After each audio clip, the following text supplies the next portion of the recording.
আজকে শুক্লাবতীর হেসেলে কি হবে বলেন তো? লাউ ঘন্ট, বড়ি দিয়ে লাউ ঘন্ট।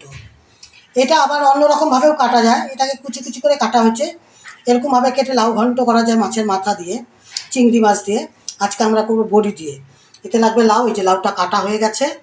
লাগবে হচ্ছে বড়ি, ফোড়নের জন্য পাঁচ ফোড়ন, ফোড়নে কালো জিরে, আর হচ্ছে তোমার নুন, মিষ্টি, ধনে পাতা দেবো, ধনে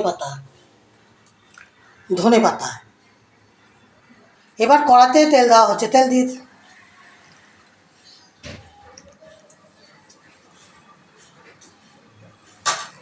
তেল গরম হলে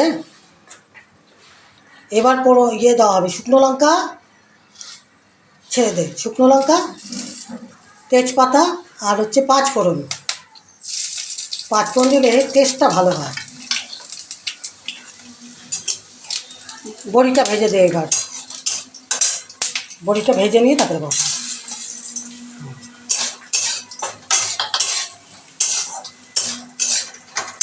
এবারে লাউটাকে ছেড়ে দে,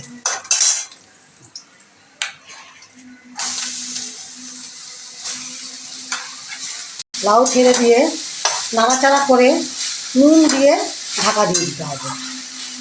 একটু নুন দিয়ে ঢাকা দিয়ে দেবে,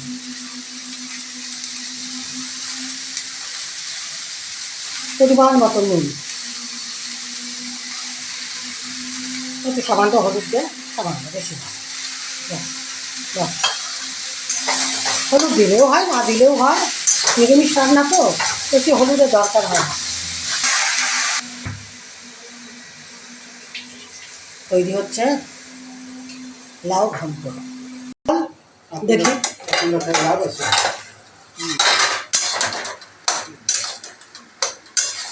নাড়াচাড়া করে দিই।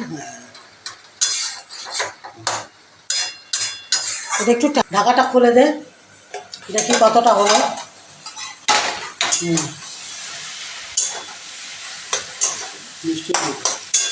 এবারে মিষ্টি দিয়ে দে। হ্যাঁ, মিষ্টি দিয়ে। কাঁচা লঙ্কা ছেড়ে দিয়েছিস? কাঁচা লঙ্কা ছেড়ে দিলাম, এইটা ছেড়ে দিব, আদা, ধনে পাতাটা দিয়ে দে, ধনে পাতাটা দিয়ে দে, হ্যাঁ দিয়ে দে।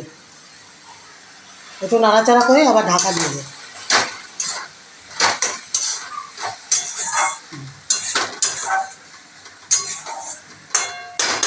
ঢাকাটা খোল, দেখি কত দূর হলো।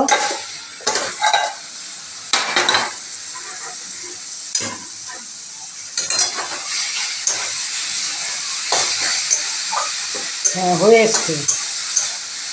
ঢাকা খুলে দে, দেখি এবার। হ্যাঁ, হয়ে গেছে লাউ ঘন্ট, হয়ে গেছে